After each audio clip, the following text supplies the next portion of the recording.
أعوذ بالله من الشيطان الرجيم. بسم الله الرحمن الرحيم. الحمد لله الذي أنزل على عبده الكتاب ولم يجعل له عوجا قيما لينذر بأسا شديدا من لدنه ويبشر المؤمنين الذين يعملون الصالحات أن لهم أجرا حسنا ماكثين فيه أبدا وينذر الذين قالوا اتخذ الله ولدا ما لهم به من علم ولا لآبائهم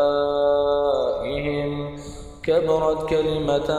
تخرج من أفواههم إن يقولون إلا كذبا فلعلك باخع نفسك على آثارهم إن لم يؤمنوا بهذا الحديث أسفا إنا جعلنا ما على الأرض زينة لها لنبلوهم أيهم أحسن عملا وإنا لجاعلون ما عليها صعيدا جرزا أم حسبت أن أصحاب الكهف والرقيم كانوا من آياتنا عجبا إذ أوى الفتية إلى الكهف فقالوا ربنا آتنا من لدنك رحمة وهيئ لنا من أمرنا رشدا فضربنا على آذانهم في الكهف سنين عددا ثم بعثناهم لنعلم أي الحزبين أحصى لما لبثوا أمدا نحن نقص عليك نبأهم بالحق إنهم فتية آمنوا بربهم وزدناهم هدى وربطنا على قلوبهم إذ قاموا فقالوا ربنا رب السماوات والأرض لن ندعو من دونه إلها لقد قلنا إذا شططا هؤلاء قوم اتخذوا من دونه آلهة لولا يأتون عليهم بسلطان بين فمن أظلم ممن افترى على الله كذبا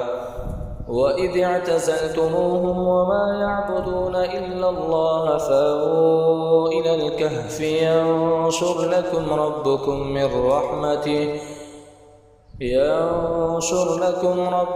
من رحمته ويهيئ لكم من أمركم مرفقا وترى الشمس إذا طلعت تزاور عن كهفهم ذات اليمين وإذا غربت تقرضهم ذات الشمال وهم في فجوة منه ذلك من آيات الله من يهد الله فهو المهتد ومن يضلل فلن تجد له وليا مرشدا وتحسبهم أيقاظا وهم رقود ونقلبهم ذات اليمين وذات الشمال وكلبهم باسط ذراعيه بالوصيد لو اطلعت عليهم لوليت منهم فرارا ولملئت منهم رعبا وكذلك بعثناهم ليتساءلوا بينهم قال قائل منهم كم لبثتم قالوا لبثنا يوما أو بعض يوم قالوا ربكم أعلم بما لبثتم فبعثوا أحدكم ببرقكم هذه إلى المدينة فلينظر أيها أزكى طعاما فليأتكم برزق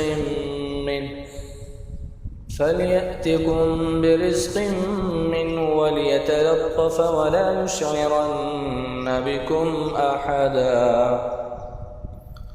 إنهم إن يظهروا عليكم يرجموكم أو يعيدوكم في ملتهم ولن تفلحوا إذا أبدا وكذلك أعثرنا عليهم ليعلموا أن وعد الله حق وأن الساعة لا ريب فيها إذ يتنازعون بينهم أمرهم فقالوا ابنوا عليهم بنيانا ربهم أعلم بهم. قال الذين غلبوا على أمرهم لنتخذن عليهم مسجدا سيقولون 3 رابعهم كلبهم ويقولون 5 سادسهم كلبهم رجما بالغيب ويقولون 7 وثامنهم كلبهم قل ربي أعلم بعدتهم ما يعلمهم إلا قليل فلا تمار فيهم إلا مراء ظاهرا ولا تستفت فيهم منهم أحدا ولا تقولن لشيء إني فاعل ذلك غدا إلا أن يشاء الله واذكر ربك إذا نسيت وقل عسى أن يهديني ربي لأقرب من هذا رشدا ولبثوا في كهفهم 300 سنين وازدادوا 9 قل الله أعلم بما لبثوا له غيب السماوات والأرض أبصر به وأسمع ما لهم من دونه من ولي ولا يشرك في حكمه أحدا واتل ما أوحي إليك من كتاب ربك لا مبدل لكلماته ولن تجد من دونه ملتحدا واصبر نفسك مع الذين يدعون ربهم بالغداة والعشي يريدون وجهه ولا تعد عيناك عنهم تريد زينة الحياة الدنيا ولا تطع من أغفلنا قلبه عن ذكرنا واتبع هواه وكان أمره فرطا وقل الحق من ربكم فمن شاء فليؤمن ومن شاء فليكفر إنا أعتدنا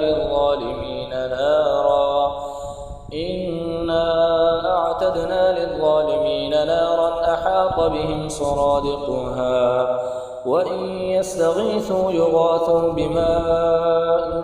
كالمهل يشوي الوجوه بئس الشراب وساءت مرتفقا إن الذين آمنوا وعملوا الصالحات إنا لا نضيع أجر من أحسن عملا أولئك لهم جنات عدن تجري من تحتهم الأنهار يحلون فيها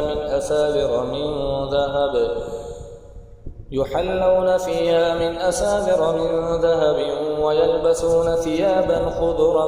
من سندس واستبرق متكئين فيها على الأرائك نعم الثواب وحسنت مرتفقا واضرب لهم مثل الرجلين جعلنا لأحدهما جنتين من أعناب وحففناهما بنخل وجعلنا بينهما زرعا كلتا الجنتين آتت أكلها ولم تظلم منه شيئا وفجرنا خلالهما نهرا وكان له ثمر فقال لصاحبه وهو يحاوره أنا أكثر منك مالا وأعز نفرا ودخل جنته وهو ظالم لنفسه قال ما أظن أن تبيد هذه أبدا وما أظن الساعة قائمة ولئن رددت إلى ربي لأجدن خيرا منها منقلبا قال له صاحبه وهو يحاوره أكفرت بالذي خلقك من تراب ثم من نطفة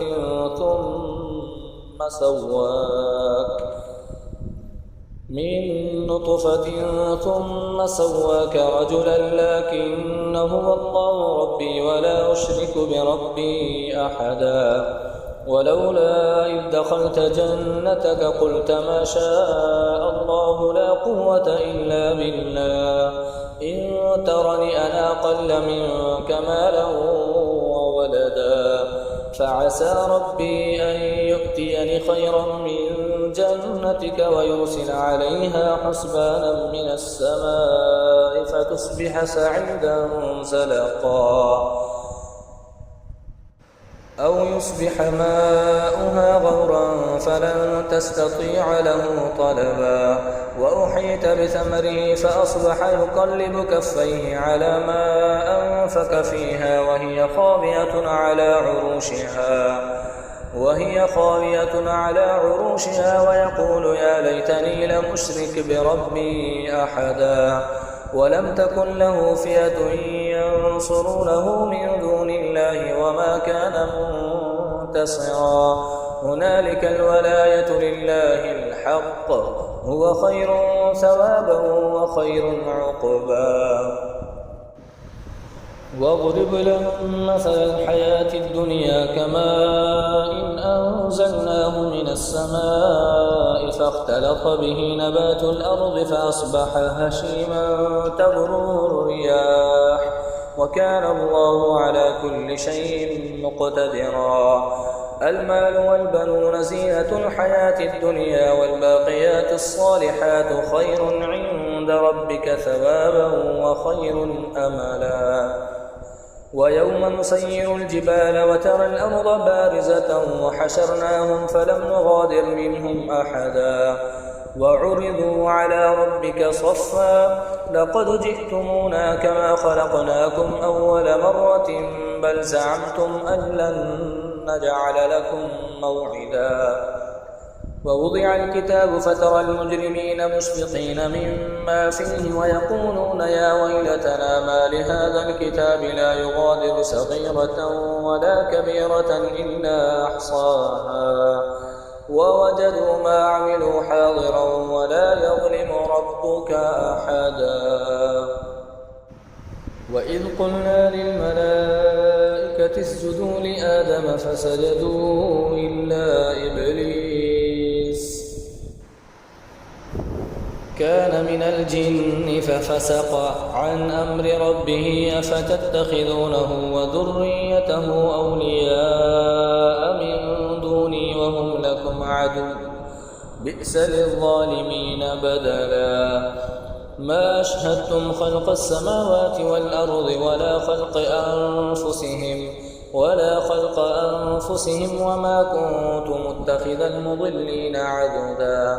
ويوم يقول نادوا شركائي الذين زعمتم فدعوهم فلم يستجيبوا لهم وجعلنا بينهم موبقا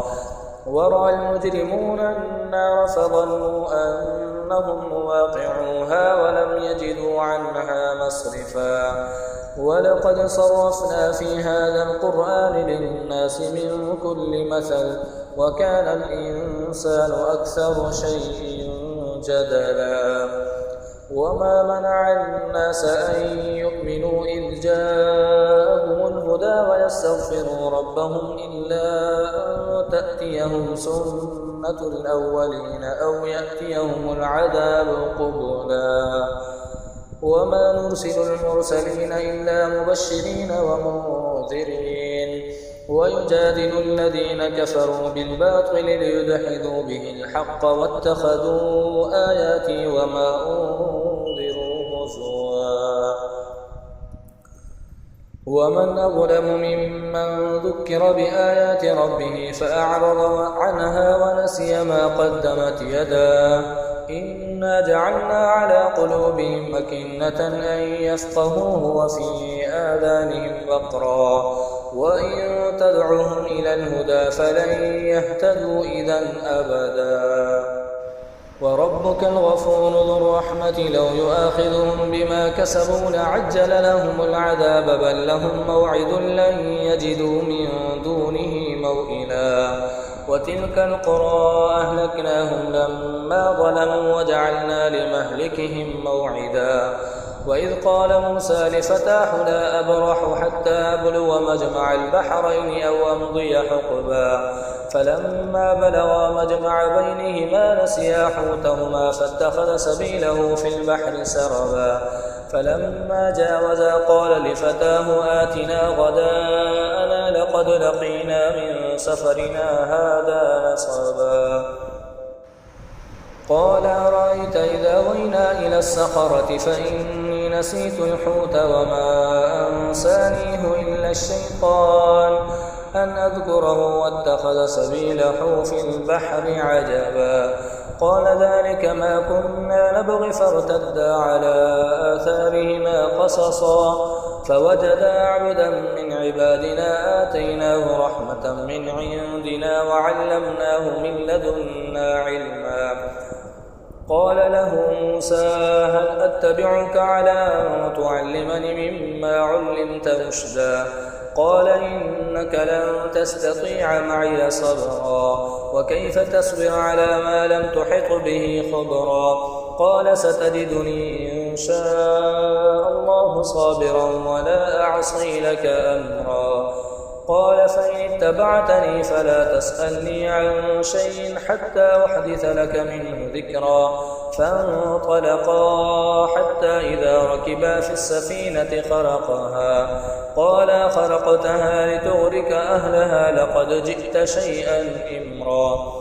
قال لم أقل إنك لن تستطيع معي صبرا قال لا تؤاخذني بما نسيت ولا ترهقني من أمري عسرا. فانطلقا حتى إذا لقيا غلاما فقتله قال أقتلت نفسا زكية بغير نفس لقد جئت شيئا نكرا. قال ألم أقل لك إنك لن تستطيع معي صبرا قال إن سألتك عن شيء بعدها فلا تصاحبني قد بلغت من لدني عذرا. فانطلقا حتى إذا أتيا أهل قرية استطعما أهلها فأبوا أن يضيفوهما فوجدا فيها جدارا يريد أن ينقض فأقامه قال لو شئت لاتخذت عليه أجرا. قال هذا فراق بيني وبينك سأنبئك بتأويل ما لم تستطع عليه صبرا. أما السفينة فكانت لمساكين يعملون في البحر فأردت أن أعيبها وكان وراءهم ملك يأخذ كل سفينة غصبا. وأما الغلام فكان أبواه مؤمنين فخشينا أن يرهقهما طغيانا وكفرا فأردنا أن يبدلهما ربهما خيرا منه زكاة وأقرب رحما. وأما الجدار فكان لغلامين يتيمين في المدينة وكان تحته كنز لهما وكان أبوهما صالحا فأراد ربك أن يبلغا أشدهما ويستخرجا كنزهما رحمة من ربك وما فعلته عن أمري ذلك تأويل ما لم تسطع عليه صبرا. ويسألونك عن ذي القرنين قل سأتلو عليكم منه ذكرا. إنا مكنا له في الأرض وآتيناه من كل شيء سببا فأتبع سببا حتى إذا بلغ مغرب الشمس وجدها تغرب في عين حمية ووجد عندها قوما قلنا يا ذا القرنين إما أن تعذب وإما أن تتخذ فيهم حسنا قال أما من ظلم فسوف نعذبه ثم يرد إلى ربه فيعذبه عذابا نكرا. وأما من آمن وعمل صالحا فله جزاء الحسنى وسنقول له من أمرنا يسرا.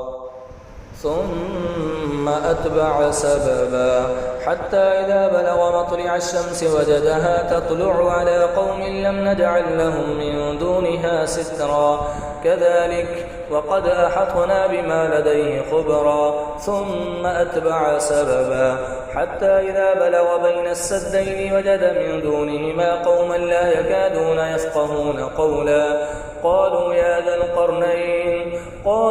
ذا القرنين إن يأجوج ومأجوج مفسدون في الأرض فهل نجعل لك خرجا على أن تجعل بيننا وبينهم سدا قال ما مكنني فيه ربي خير فأعينوني بقوة أجعل بينكم وبينهم ردما آتوني زبر الحديد حتى إذا ساوى بين الصدفين قال انفخوا حتى إذا جعله نارا قال آتوني أفرغ عليه قطرا حتى إذا جعله نارا قال آتوني يفرغ عليه قطرا فما استطاعوا أن يظهروه وما استطاعوا له نقبا قال هذا رحمة من ربي فإذا جاء وعد ربي جعله دكا وكان وعد ربي حقا وتركنا بعضهم يومئذ يموج في بعض ونفخ في الصور فجمعناهم جمعا وعرضنا جهنم يومئذ للكافرين عرضا الذين كانت أعينهم في غطاء عن ذكري وكانوا لا يستطيعون سمعا أفحسب الذين كفروا أن يتخذوا عبادي من دوني أولياء إنا أعتدنا جهنم للكافرين نزلا قل هل ننبئكم بالأخسرين أعمالا الذين ضل سعيهم في الحياة الدنيا وهم يحسبون أنهم يحسنون صنعا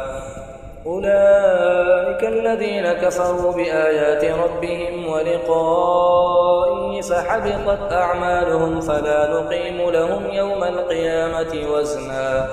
ذلك جزاؤهم جهنم بما كفروا واتخذوا آياتي ورسلي هزوا إن الذين آمنوا وعملوا الصالحات كانت لهم جنات الفردوس نزلا خالدين فيها لا يبغون عنها حولا قل لو كان البحر مدادا لكلمات ربي لنفد البحر قبل أن تنفد كلمات ربي ولو جئنا بمثله مددا قل إنما أنا بشر مثلكم يوحى